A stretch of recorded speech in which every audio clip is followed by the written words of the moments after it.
Hi అండి, నమస్తే. నేను మీ Devi. Welcome to my channel. ఈరోజు వీడియోలో మీకు సొంఠి అంటే డ్రై జింజర్, దీంతో ఒక మంచి మెడికల్ వాల్యూస్ ఉన్న ఒక మంచి టేస్టీ రెసిపీని మీకు ఈరోజు చూపించబోతున్నాను. అదే పఫ్ చాక్లెట్స్. ఇవి చాలా టేస్టీగా, చాలా ఈజీగా తయారు చేసుకోవచ్చు. మన ఇంట్లో చిన్నపిల్లలకి జనరల్గా సీజన్ మారే కొద్దీ కఫ్, కోల్డ్ అనేవి బాధిస్తూ ఉంటాయి. అలాగే పెద్దవాళ్ళకు కూడా. దాంతోపాటు ఇండైజెషన్ ప్రాబ్లం ఉన్నా ఏమున్నా సరే దీన్ని ఒకసారి తయారు చేసుకొని మీరు 6 months పాటు వీటిని స్టోర్ చేసుకొని పెట్టుకోవచ్చు. చాలా ఈజీగా, ఎటువంటి సైడ్ ఎఫెక్ట్స్ లేకుండా అందరికీ సూట్ అయ్యి ఈ కఫ్ చాక్లెట్స్ని ఎలా తయారు చేసుకోవాలో ఈరోజు వీడియోలో మనం చూసేద్దాం. కఫ్ చాక్లెట్స్ తయారు చేసుకోవడం కోసం ఇలా డ్రై జింజర్ని తీసుకోండి. డ్రై జింజర్ అంటే ఇదేనండి, సొంఠి అంటారు దీన్ని. ఇది మనం ఇలాగా విరిస్తే విరిగిపోతుంది. ఒకవేళ మీ దగ్గర ఇలా డ్రై జింజర్ లేకపోతే పచ్చి అల్లాన్నైనా తీసుకొని చెక్కు తీసి సన్నగా తురిమి పెట్టుకోవాలి. ఇప్పుడు ఈ డ్రై జింజర్ని కూడా ఇలా కాకుండా కొద్దిగా దంచి తీసుకున్నాం. ఇలా దంచుకుంటే సరిపోతుంది, కొంచెం కచ్చాపచ్చాగా దంచిస్తే. ఇప్పుడు నెక్స్ట్ ప్రాసెస్లోకి వెళ్ళిపోదాం.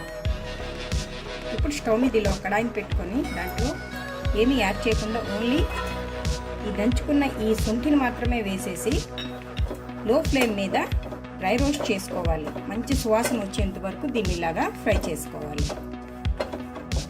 ఇది కొద్దిగా కలర్ మరి మంచి ఫ్లేవర్ వస్తున్నప్పుడు స్టవ్ ఆఫ్ చేసుకొని దీన్ని పూర్తిగా చల్లారిన తర్వాత ఫైన్ పౌడర్ లాగా ప్రిపేర్ చేసుకోవాలి.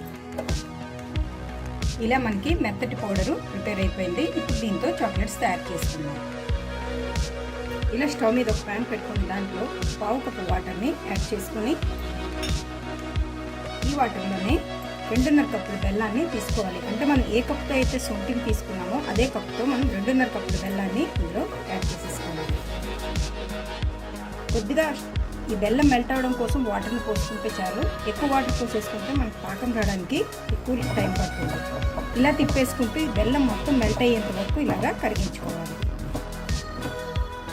ఈ బెల్లం మెల్ట్ అయ్యేలోపు మనం ఇలాగా ఒక ప్లేట్కి నెయ్యిని ఇలా అప్లై చేసి రెడీగా పెట్టేసుకోవాలి. కొద్దిగా నీళ్ళు పోసాం కాబట్టి మనకి పాకం అనేది త్వరగానే వచ్చేస్తుంది.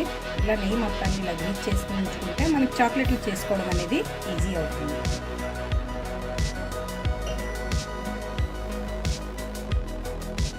ఇలా బెల్లం మొత్తం మెల్ట్ అయిన తర్వాత మనం రెడీగా తయారు చేసి పెట్టుకున్న ఈ సొంటి పౌడర్ని ఇందులో వేసేసి ఒకసారి బాగా మిక్స్ చేసేసుకోవాలి.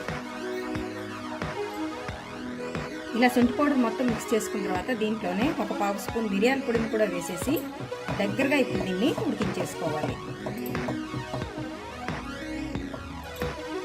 ఇలా ఉడుకుతున్నప్పుడే దీంట్లో ఒక 1/2 స్పూను నెయ్యిని యాడ్ చేసుకున్నాం. దీనివల్ల ఫ్లేవర్ అనేది చాలా బాగుంటుంది. ఇప్పుడు మొత్తం ఇలా కలుపుకుంటూ ఉడికించుకోవాలి. ఈ ప్రాసెస్ మొత్తం మనకి లో ఫ్లేమ్లో మాత్రమే జరగాలి, లేదంటే ఇది అడుగు పట్టేస్తుంది.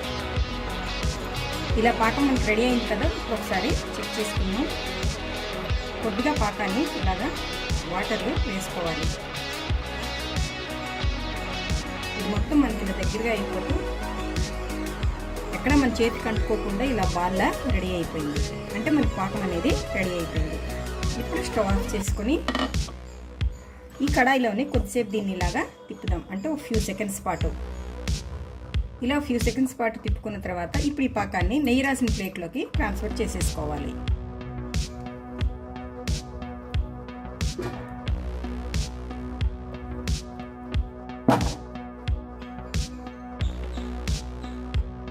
ఇలా ట్రాన్స్ఫర్ చేసేసిన తర్వాత కొద్దిగా వేడి చల్లారిన తర్వాత మనం చాక్లెట్స్ లాగా చుట్టేసుకుందాం.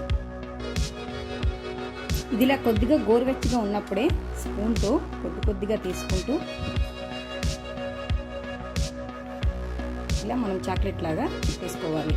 ఒకవేళ మీ ఇంట్లో మరీ చిన్నపిల్లలు ఉన్నట్లయితే ఇక్కడ చిన్న టూత్ పిక్ పెట్టేసి మనం లాలీపాప్లా తయారు చేసి ఇచ్చేస్తే హ్యాపీగా వాళ్ళు కూడా తినేస్తారు. ఇలా కొద్దిగా తయారు చేసి మనం పక్కన పెట్టుకుంటే తర్వాత షేప్ చేసుకుందాం. ఎందుకంటే ఇది కొద్దిగా వేడిగా ఉంది, మరీ ఎక్కువ చల్లారిపోతే మనకి ప్లేట్ నుంచి రాదు అది. అందుకే మనం ఇలాగా తయారు చేసుకున్నాం కొద్దిగా. ఇలానే కొద్దిగా తీసుకున్నాం కదా, ఇప్పుడు దీన్ని చాక్లెట్ లాగా షేప్ చేసుకున్నాం. ఇలా కొద్దిగా చుట్టేసుకుంటే రోల్ చేసుకుంటే మనకి చాక్లెట్ అనేది రెడీ అయిపోయింది. ఇలా అన్నిటినీ చేసేసుకోవాలి. ఇలా గట్టిగా ప్రెస్ చేసుకుంటే ఇలా చేసుకుంటే ఇది రౌండ్గా రెడీ అయిపోతుంది. అంతే. అంతేనండి, ఇలా రౌండ్గా చుట్టేసుకుంటే మనకి షేప్లో కఫ్ చాక్లెట్స్ అనేవి రెడీ అయిపోతాయి. ఇవి కంప్లీట్గా చల్లారిపోతే ఒకదానికొకటి అంటుకోకుండా చక్కగా విడివిడిగా ఉంటాయి. చూసారా ఎలా సౌండ్ వస్తుందో, అంటే ఇది మనకి చక్కగా రెడీ అయిపోయింది. ఇలా మొత్తాన్ని ప్రిపేర్ చేసేసుకోవాలి. చూడండి, కొద్దిగా చల్లారే కొద్ది ప్లేట్ నుంచి మనకి చాలా ఈజీగా సెపరేట్ అయిపోతుంది. ఒకవేళ మీకు మరీ అంటుకున్నట్టు ఉంటే ఒక్క నిమిషం మనం స్టవ్ మీద పెడితే మళ్ళీ మనకి సెట్ అయిపోతుంది. ఇది మనకి 6 months వరకు స్టోర్ చేసుకోవచ్చు. చాలా ఈజీగా ఇలా మనం ప్రిపేర్ చేసేసుకోవచ్చు. అంతే, అన్నీ ఇలా రెడీ చేసుకుంటే మనకి ఎంతో ఈజీగా ఈ కఫ్ చాక్లెట్స్ అనేవి రెడీ అయిపోతాయి. ఇంట్లో పిల్లలకు కానీ పెద్దవాళ్ళకి కానీ దగ్గు, జలుబు, గొంతులో గరగర ఉన్నా, లేక డైజెషన్ ప్రాబ్లం ఉన్నా, పెద్దవాళ్ళకి మోషన్ ప్రాబ్లం ఉన్నా కూడా చాలా ఈజీగా ఈ చాక్లెట్స్ వల్ల మనకి అది ప్రాబ్లం అనేది రిలీఫ్ ఇస్తుంది. సో ఈ సీజన్లో మీరు ఒకసారి తయారు చేసుకుంటే మళ్ళీ మీకు వింటర్ సీజన్ ఎండ్ అయ్యేంత వరకు ఇవి మనకి స్టాక్ ఉంటాయి.